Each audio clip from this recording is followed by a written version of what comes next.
Friends అందరికీ నమస్కారం. Friends రీసెంట్‌గా వైజాగ్‌కి సంబంధించి డేటా సెంటర్ ఒకటి పెడుతూ ఉన్నారు. దీనిపై కూడా అనేక విమర్శలైతే వచ్చాయి. ముఖ్యంగా చూస్తే ఈ డేటా సెంటర్‌కి సంబంధించి కూలింగ్ సిస్టమ్ అది పెట్టాలంటే గనక చాలా విపరీతమైన వాటర్ వాడకం అయితే అవుతుంది. దానివల్ల భవిష్యత్తులో వైజాగ్ చుట్టుపక్కల వాటర్ పర్ స్క్వేర్ సిటీ కూడా వస్తుంది. కొన్ని లక్షల గ్యాలన్ల వాటర్ అయితే గనక లీటర్ల వాటర్ అయితే గనక వేస్ట్ అవుతుంది. ఇలా చాలా మంది దీనికి సంబంధించి అయితే విమర్శలు అయితే చేశారు. అయినప్పటికీ కూడా డేటా సెంటర్ అయితే తీసుకొస్తున్నారు. ఇలా కాదు, దీనికి సముద్ర నీటిని వాడతారు, అంత అవదు అని. ఇప్పుడు ఇంకో కొత్త టెక్నాలజీ వచ్చేసింది. దీనికి సంబంధించి కొత్త టెక్నాలజీ రాబోతోంది. దీనిపై ఎప్పటికే ప్రయోగాలు స్టార్ట్ అయిపోయాయి.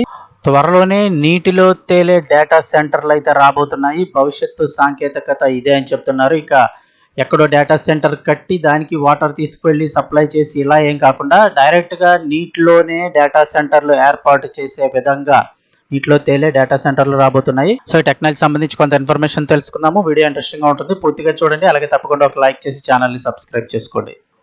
నీటిలో తేలియాడే ఏఐ డేటా సెంటర్లు అయితే వచ్చేయనున్నాయి. శాంసంగ్ కొత్త ప్రాజెక్ట్ పై ఇంట్రెస్టింగ్ విషయాలు అయితే తెలుసుకుందాము. త్వరలోనే ఈ డేటా సెంటర్లు అయితే వచ్చే అవకాశం కనిపిస్తోంది.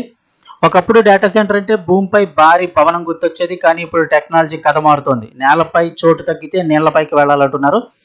ఇక కరెంటు సమస్య వస్తే సముద్రాన్నే సహాయకుడిగా మార్చుకోవాలి. ఏఐ ప్రపంచం పరుగులు పెడుతుంటే దానికి కావాల్సిన శక్తి కోసం సముద్రాలే కొత్త అడ్రస్గా మారుతున్నాయని సంకేతాలు కనిపిస్తున్నాయి. ప్రస్తుతం ప్రపంచవ్యాప్తంగా కూడా ఆర్టిఫిషియల్ ఇంటెలిజెన్స్ వినియోగం వేగంగా పెరుగుతోంది. దీంతో భారీ స్థాయిలో డేటా నిల్వ చేయడానికి, ప్రాసెస్ చేయడానికి మరిన్ని డేటా సెంటర్ల అవసరం ఏర్పడుతుంది. అయితే భూమిపై స్థలం కొరత, పెరుగుతున్న విద్యుత్ అవసరాలు, సర్వర్లను చల్లగా ఉంచేందుకు కావలసిన శీతలీకరణ వ్యవస్థలు టెక్ కంపెనీలకు పెద్ద సవాలుగా మారుతున్నాయి. ఈ పరిస్థితుల్లో దక్షిణ కొరియాకు చెందిన శాంసంగ్ హెవీ ఇండస్ట్రీస్ ఒక కొత్త ఆలోచనతో ముందుకు రావడం జరిగింది. సముద్రంపై తేలియాడే ఏఐ డేటా సెంటర్ల నిర్మాణానికి శ్రీకారం చుట్టింది. ఈ ప్రాజెక్టు కోసం శాంసంగ్ హెవీ ఇండస్ట్రీస్ ఒంటరిగా పనిచేయడం లేదు. గ్రీక్ చెందినటువంటి క్యాపిటల్ క్లీన్ ఎనర్జీ క్యారియర్స్, అలాగే సముద్ర భద్రతా ప్రమాణాల సంస్థ లాయిడ్ రిజిస్టర్స్తో కలిసి సంయుక్త అభివృద్ధికి ఒప్పందం కుదుర్చుకుంది. అంటే వీళ్ళందరూ కలిపి దీన్ని తయారు చేయబోతున్నారు. గ్రీస్లో జరిగిన ప్రముఖ అంతర్జాతీయ షిప్పింగ్ ప్రదర్శన పోస్టోనియా 2026 సందర్భంగా ఈ భాగస్వామ్యాన్ని అధికారికంగా ప్రకటించారు. ఇందులో శాంసంగ్ డిజైన్, నిర్మాణ బాధ్యతలు చేపడుతుండగా క్యాపిటల్ సంస్థ పెట్టుబడులు, ప్రాజెక్ట్ అభివృద్ధిని పర్యవేక్షించనుంది. ఇక లాయిడ్స్ వచ్చి రిజిస్టర్, భద్రతా ప్రమాణాలు, నియంత్రణాంశాలపై దృష్టి సారించనుంది.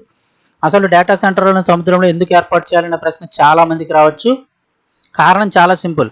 భారీ ఏఐ డేటా సెంటర్లకు విస్తారమైన స్థలం కావాలి, నిరంతరం విద్యుత్ సరఫరా ఉండాలి, శక్తివంతమైన కూలింగ్ వ్యవస్థలు అవసరం. కానీ అమెరికా, యూరప్ వంటి ప్రాంతాల్లో భూమి అందుబాటు తగ్గిపోతుంది. విద్యుత్ గ్రిడ్ కనెక్షన్ల కోసం కూడా నెలలు కాదు, కొన్ని సందర్భాల్లో సంవత్సరాల పాటు ఎదురు చూడాల్సి వస్తుంది. అందుకే సముద్రంలో లేదా నదులపై తేలియాడే డేటా సెంటర్ల ఆలోచనకు ఇప్పుడు ప్రాధాన్యం పెరుగుతోంది.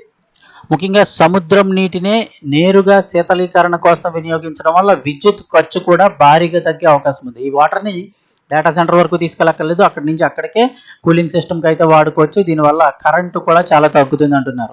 శాంసంగ్ అభివృద్ధి చేస్తున్న మొదటి ఫ్లోటింగ్ డేటా సెంటర్ సామర్థ్యం 50 మెగావాట్లు. ఇది వేల సంఖ్యలో ఏఐ సర్వర్లను ఒకేసారి నిర్వహించగలదు. విద్యుత్ విషయంలో కూడా దీనికి 2 ప్రత్యామ్నాయాలు ఉంటాయి. తీర ప్రాంతాలకు సమీపంగా ఉన్నప్పుడు సముద్రం అడుగు భాగంలో వేసిన కేబుళ్ల ద్వారా విద్యుత్ గ్రిడ్కి అయితే అనుసంధానం అవుతుంది. అవసరమైతే ద్రవీకృత సహజవాయువుతో పనిచేసే సాలిడ్ ఆక్సైడ్ ఫ్యూయల్ సెల్స్ ద్వారా స్వయంగా విద్యుత్తును కూడా ఉత్పత్తి చేసుకునే సామర్థ్యం ఉంటుందంటున్నారు.